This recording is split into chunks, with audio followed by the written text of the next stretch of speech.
Oke, bismillahirrahmanirrahim. Assalamualaikum warahmatullahi wabarakatuh. Ketemu lagi di channel kami 3P, para pencari petunjuk.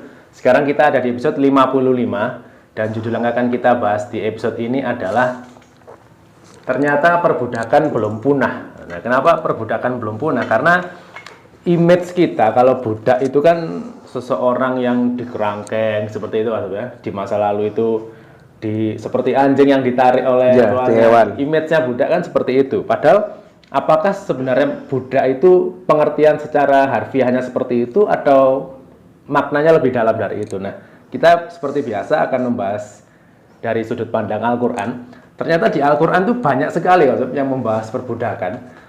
Dan tidak mungkin kalau perbudakan ini memang sudah selesai, Al-Quran membahas tentang itu. Pasti kan Al-Quran itu membahas agar kita menggali lagi tentang, loh ternyata perbudakan itu masih ada. Nah, di zaman modern ini sebenarnya perbudakan itu seperti apa, Pak? Perbudakan itu adalah mengkondisikan seseorang atau sekelompok orang untuk menghabiskan sisa hidupnya, sehatnya, kepintarannya, tenaganya pada suatu manusia atau yang bukan Allah. Kita kan satu sisi kan kewajiban kita menghamba, membudak diri pada Allah. Tapi di sisi yang lain kita ternyata hidup kita didominasi untuk mengabdi pada orang yang lain Allah itu tadi. Yaitu perbudakan. Banyak budak yang kaya, tapi tempatnya dia hidupnya bukan untuk Allah, tapi untuk mengabdi pada majikannya itu. Secara materi mungkin dia ini kaya, mungkin dia ini orang yang punya posisi, tapi ternyata kehidupan sehari-harinya hanya membudak pada kekuatan lain. Dan percayalah bahwa sebenarnya di mata Allah dia tetaplah budaknya selain Allah. Jadi kita mungkin sebagai orang yang menghamba sama Allah jangan berkecil hati. Mungkin kita orang biasa, kita orang yang tidak kayaknya miskin, nggak punya kesempatan apa-apa. Tapi kalau kita hanya menghamba sama Allah, berarti kita benar-benar budaknya Allah, emang hambanya Allah, emang itu tujuan hidup Islam itu ya itu. Ya, baik, kita di sini akan coba membahas dulu Kausub di surat At-Taubah, surat 9 ayat 60. Nah, di sini berbunyi seperti ini: sesungguhnya zakat itu hanyalah untuk orang-orang fakir, orang-orang miskin, para amil zakat, mu'alaf, untuk memerdekakan hamba sahaya, untuk membebaskan orang-orang yang berhutang, untuk jalan Allah, dan untuk orang-orang yang sedang dalam perjalanan, sebagai kewajiban dari Allah. Allah Maha mengetahui lagi Maha bijaksana. Nah, ternyata di sini kalau ini walaupun kita membahas budak, tapi di sini kita akan bahas zakat itu ternyata untuk siapa saja. Nah, di sini kira-kira ayat ini seperti apa, Pak? Nah, selama yang dipahamkan oleh banyak dai, mulai dari SD sampai sudah tua ini, kalau bicara soal zakat itu tujuannya pada fakir miskin, orang-orang tua, yatim piatu atau apa yang sempit sekali. Padahal Quran ngomong bukan hanya itu.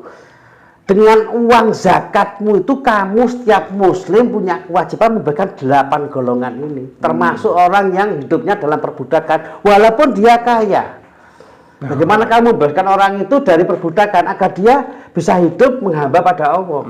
Jadi bukan hanya secara sempit memberikan. Padahal di zaman sekarang itu insya Allah mungkin kalau secara makan banyak orang yang sudah bisa makan, tapi banyak orang yang tidak hilang kemerdekaan, fakir, tidak punya rumah, membudak kepada selain Allah tadi. Ya, ini sebenarnya perlu hampir nggak pernah disinggung. Jika zakat orang miskin yang bagaimana? Bisa miskin harta, bisa miskin makanan, bisa miskin perumahan, bisa juga miskin kebebasan. Pagi sampai malam mengabdi pada yayasan inilah, bos inilah, majikan inilah. Dia nggak punya kebebasan lagi, nggak punya lagi interaksi dengan lingkungannya, nggak bisa lagi ngurus anaknya. Ini budaknya manusia. Orang seperti ini harus dimerdekakan. Dia kaya atau miskin dia harus dimerdekakan. Ayo pindahlah bekerja di sini yang kamu punya waktu sepertiga untuk agamamu, sepertiga untuk dirimu, sepertiga untuk interaksimu dan sebagainya. Itu. Jadi ternyata dimerdekakan. Bukan soal kaya atau miskin. Kalau soal hamba ini bukan kaya atau miskin. Jadi ternyata luas sekali, sangat luas. Sayang sekali jarang diajar dari SD. Mungkin pondok pesantren juga jarang membahas ini. Jadi ternyata kalau kita hubungkan, walaupun ayat ini membahas tentang zakat, tapi ternyata bisa menyambung ke perbudakan, bahwa yang harus diberi itu adalah orang-orang yang bukan hanya lemah secara ekonomi, tapi secara hati. Ya 8 itu tadi, ekonomi jelas harus diatasi, orang yang pengangguran jelas harus diatasi, orang yang punya hutang pun jelas harus diatasi. Tapi juga orang yang nggak merdeka walaupun dia kaya harus dimerdekakan. agar dia berkecukupan, nggak miskin, walaupun nggak sangat kaya, tapi dia merdeka, membebas waktuku untuk apa? Gitu. Siap. Kemudian ada lanjutannya kasus di surat Al-Balad, surat 90 ayat 12 sampai 14. Di sini artinya seperti ini. Ayat 12 berbunyi, tahukah kamu apakah jalan yang mendaki dan sukar itu? Ayat 13-nya, itulah upaya melepaskan perbudakan. Nah, 14-nya atau memberi makan pada hari terjadi kelaparan. Nah, di sini mengisyaratkan bahwa melepaskan perbudakan itu adalah jalan yang mendaki. sulit memang itu. Ini, ayat ini seperti apa? Bagaimana kita membebaskan saudara kita sama muslim terbebas dari sistem pekerjaan yang mengikat hidup dia. Sekarang juga kita beri pengertian, mengajak orang muslim yang kaya jangan memperbudak orang, itu bertentangan dengan dua ayat ini. Ya. Apalagi yang orang kuat, kaya, sudah punya gelar macam-macam, mempekerjakan orang sedemikian rupa sampai dia nggak punya kebebasan untuk keluarganya, untuk lingkungannya. Dia hanya mengabdi pada majikannya. Ini perbudakan yang dilarang oleh Quran. Dan juga sistem sekarang itu berjalannya seperti itu, Pak. Nah ya, seperti contohnya dalam dunia pendidikan, kita melihat sekolah ini sampai sore, berangkat pagi pulang sore, cari kerja tetap susah. Iya. Ya, jadi sistem kita ini juga harus kita rubah. Ya ini untuk orang-orang yang punya kekuatan, Ustaz ya. Iya, kita punya ormas, punya ulama, punya pengusaha kaya, punya orang-orang pintar. Bersatulah, jangan ngomong masalah mazhab, masalah bersatulah untuk mengatasi minimal di Indonesia saat ini ya 3 hal yang paling krusial ya, pendidikan, lapangan pekerjaan, dan perumahan. Jadikan zakat tadi maupun sodako tadi untuk mengatasi 3 hal ini. Nggak harus orang berpendidikan itu sekolah yang mahal-mahal sampai sore. Masjidmu itu jadikan sekolah bisa. Pelajaran apapun bisa, mau fisika, mau matematika, mau teknologi, mau Quran, mau hadis, mau budi pekerti, usianya pun nggak usah dibatasi. Jadi langsung ke inti permasalahan. Jadi yang penting kalau mendapat ilmu pendidikan di masjid. Jadi masjid jangan pakai untuk ritual sholat aja gitu loh. Antara subuh sampai duhur kan kosong masjid. Pakailah pendidikan gitu loh. Terus antara duhur sampai asar sampai maghrib kosong juga. Pakailah untuk pendidikan. Apa saja yang diperlukan manusia. Kalau mereka sudah terdidik bagus, mengerti ini, mengerti itu, pekerjakan mereka, buka lapangan kerja, jadikan dana zakat, dana sodako, beli sawah, beli lahan untuk peternakan, beli lahan untuk perumahan, atasi umat ini. Siapa yang bisa mengatasi? Orang yang kuat di antara orang muslim. Apa dia tokoh terkenal yang ucapannya diikuti jutaan orang? Apa itu ormas? Apakah itu ya apa saja? Kumpullah bersatu, jangan atas nama ormas, atas nama Quran, atas nama Islam. Bersatulah, bikinlah lapangan pekerjaan agar negara kita nggak ngimpor beras. Gimana caranya? Ya belilah sawah, belilah traktor, belilah mesin-mesin yang diperlukan untuk mengelola padi menjadi beras siap jual. Jangan jadi perumahan-perumahan elit yang bisa beli hanya orang-orang kaya. Nah, Toh habis dibeli kadang rumahnya ditinggal. ini kan sia-sia, jangan diam begitu. Ini nggak boleh gitu loh, sia-sia. Terus perumahan ya. Saya pernah baca sensus tahun 2010 itu 6,5 juta kepala keluarga nggak punya rumah. Nggak tahu tahun sekarang. Tahun 2010. Ya, yang saya pernah baca itu. Itu. Nah sekarang kan jutaan orang. Nah kalau misalnya kita dana zakat itu dijadikan lahan perumahan seharga 200 juta lah, mulai membebaskan lahan, mengurus suratnya, sampai jadi rumah, ada listriknya apa, pinjamkan pada keluarga muslim yang nggak punya rumah, pinjamkan saja. Itu lebih memberi solusi ya. Iya, jangan ditarik kontrak, pinjamkan saja. Mereka kalau bayar listriknya, PLN-nya biar yang menempati ya, IMB atau apa pajaknya, tapi dia tempat situ pinjamkan saja sampai dia bisa beli rumah sendiri. Kalaupun dia nggak bisa beli rumah sendiri sampai mati, biarkan. Betul. Nah, itu tentang perumahan, lapangan kerja itu tadi itu ya. Kita beli sawah, jangan sawah jadikan rumah. Iya. Kita tuh masih impor padi, kita masih impor daging, beli lahan untuk peternakan, ya.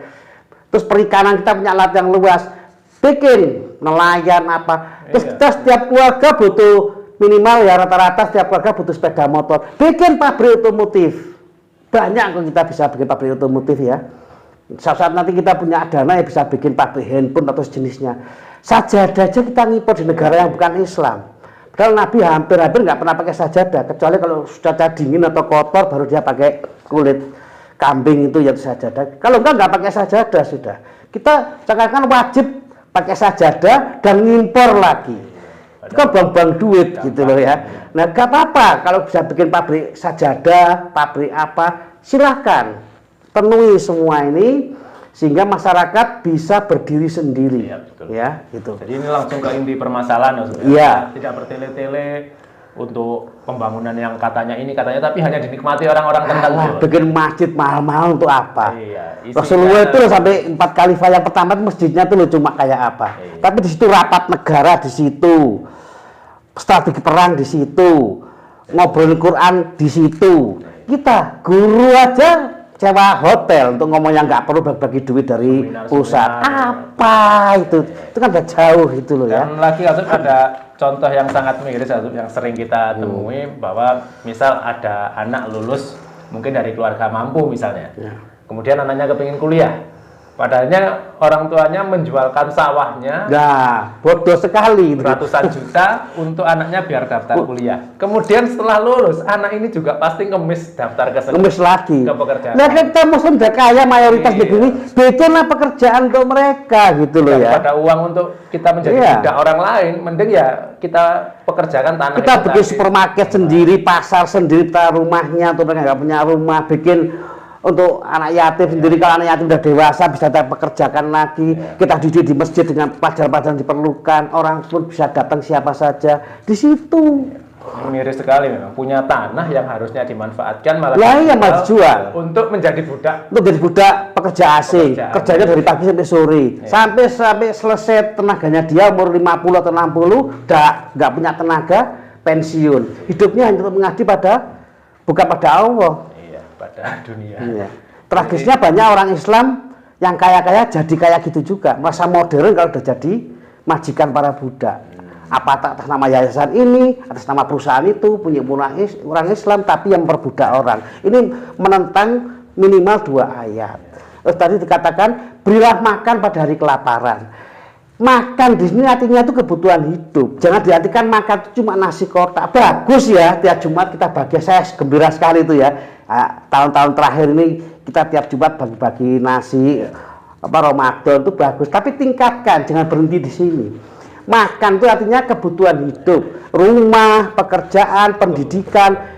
Kasih, inilah diistilahkan istilah makan dalam Quran. Sama kalau kita ngomong, saya kerja dari pagi sampai sore untuk sesuap nasi. Ya nggak mungkin cuma cari sesuap nasi kan. Kan anaknya butuh sepatu, butuh sekolah, butuh buku. Itu diistilahkan sesuap nasi, kebutuhan hidup. Sama dengan Quran. Berilah makan pada hari kelaparan. Dia lapar pekerjaan, lapar perumahan, lapar bayar pajak, lapar bayar. Ini tuntaskan oleh yang kuat. Jadi memang di zaman Nabi dulu memberi makan karena zaman itu kekurangan pangan. Ya contohnya seperti itu. Memberi makan. Nah, tapi jangan diambil hanya memberi makan. Nah, iya, jangan letterlek itu aja gitu. Kita bayangkan seandainya masjid dengan dana setiap minggu sekian juta bisa mengumpulkan uang segitu banyak. Kalau untuk beli tanah, beli lapangan pekerjaan pasti lebih efisien. Saya punya ide kalau itu dikerjakan semua ormas bersatu. Sini cuma yang ada di Indonesia itu yang persatuan seluruh ormas itu namanya MUI. Ya entah saya nggak tahu ada yang lain atau enggak ya. Yang paling enggak MUI. MUI punya program lah. Disiarkan seluruh masjid, tiap khotib, tiap dai ngomong lah. Setiap orang muslim tiap Jumat sumbanglah 2.000. Ini belum masuk yang zakat ya. Belum yang atau bahkan zakat. Ini yang sodako aja 2.000. Kalau dia punya keluarga, punya istri dan 3 orang anak berarti 5 orang. Tiap Jumat sumbanglah 10.000 untuk program bikin perumahan misalnya. Kalau ada 50 juta orang muslim di Indonesia, tiap Jumat ngasih 2.000. Satu Jumat sudah ketemu 100 miliar. Itu bisa jadi. Uang ini jangan dipakai apa-apa karena katakan MUI sudah dapat gaji ya. Uang yang sumbangan masyarakat ini utuhkan untuk beli lahan, katakan kita ada 514 kota, untuk percobaan kita bikin 10 kota. Tiap kota kita kasih 50 rumah. Dana 100 miliar tadi kalau dibagi katakan beli lahan dan membangun rumah itu seharga 200 juta, itu ada 500 rumah. Tiap kota 10 kota itu kita kasih 50. Satu Jumat kita bisa bikin 500 rumah seharga 200. Ada kamar mandi, ada dapur, Itu ada. jika dijalankan berapa orang yang Tiap sudah- Jumat 500 rumah loh. Berapa Hanya 2.000 rupiah. Itu kalau 50 juta. Ya. Nah kita kan 200 juta lebih. Katakan yang mau nyumbang 50 juta orang. Itu belum yang zakat. Ya, jadi aslinya semua kembali lagi ke sistemnya harus kita perbaiki dengan Iya, Islam. ya, orang Islam sendiri harus. Iya. Kayak kita ngadakan pesta pernikahan habis 50 juta, 30 juta. Beri pengertian pada mereka, setiap adakan pesta apapun, sisihkan 10% untuk disumbangkan. Anda boleh mau nikahan habis 1 miliar, 10% sumbangkan. Mau apa? Yasinan, tahlilan, pesta ini silakan habis 200.000 katakan untuk sekali acara. Sisihkan 10%, 20.000 untuk ke sini. Biar jadi rumah atau jadi lapangan kerja atau beli sawah, entahlah nanti diatur oleh yang ngatur di atas. Katakan itu untuk istilah saya sekarang MUI ya, saya nggak tahu nanti ada apa. Itu yang nggak usah pakai mazhab-mazhaban apa, nggak ngurus lah. Pokoknya ini umat Islam secara bersatu. Ya, jadi sebenarnya kalau kita atur sistem ini secara Islami meniru Nabi dahulu pasti Waduh, kita nggak tergantung. Iya, Kita atau- sejadah aja impor. Maskapai penerbangan ke umroh aja bukan milik kita. Hotelnya pun mungkin bukan milik kita. kemarin yang Salah lagi- semua yang ini lagi sudah. rame minyak, padahal kita penghasil minyak. Lah iya, Minyaknya nggak karu-karuan. Apa kita diem protes, berbuatlah. Ya, kira-kira seperti itu ya, Kak Sob ya. Ya, Intinya kurang memang begitu. perbudakan ini jangan diibaratkan seperti kuno dahulu bahwa perbudakan modern Iya. ini lebih kejam sebenarnya, Kak Sob ya. Bukan orang dirantai, dipecuti, nggak kasih makan cuma sedikit terus suruh kerja. Iya. Bukan hanya itu, perbudakan tuh arti yang luas tuh mengkondisikan seseorang atau sekelompok orang untuk mengabdikan seluruh potensi hidupnya pada satu Israel itu tadi juraganya atau majikannya itu. Ini yang dibebaskan, jangan ada pilih lagi. Ya orang Islam yang harus membebaskan sesuai dengan Ya. sayang sekali jarang dibahas ini ya. Jadi intinya kita harus solutif, memberikan solusi agar perbudakan ini, karena di Al-Quran sendiri banyak sekali membahas budak. Tidak mungkin kalau perbudakan sudah tidak ada, tidak mungkin Al-Quran. Gak mungkin ya. Toh ternyata kesimpulannya kembali Sampai akhir zaman ada perbudakan. Ya, kesimpulannya kembali lagi bahwa umat Islam sendirilah yang harus bergerak. Iya, kalau kita nggak menolong agama Allah, kita akan teguhkan di muka bumi. Kalau ingin teguhkan oleh Allah di muka bumi, tolonglah agama Allah. Siap. Ya, kira-kira seperti itu. Kritik dan saran kami perlukan agar membangun kita lebih baik lagi. Silakan kalau ada pertanyaan bisa tulis di kolom komentar. Ya, kurang lebih seperti itu, Kak Sob ya. Iya, ya. Terima kasih, kurang lebihnya mohon maaf. Kami akhiri. Assalamualaikum warahmatullahi wabarakatuh.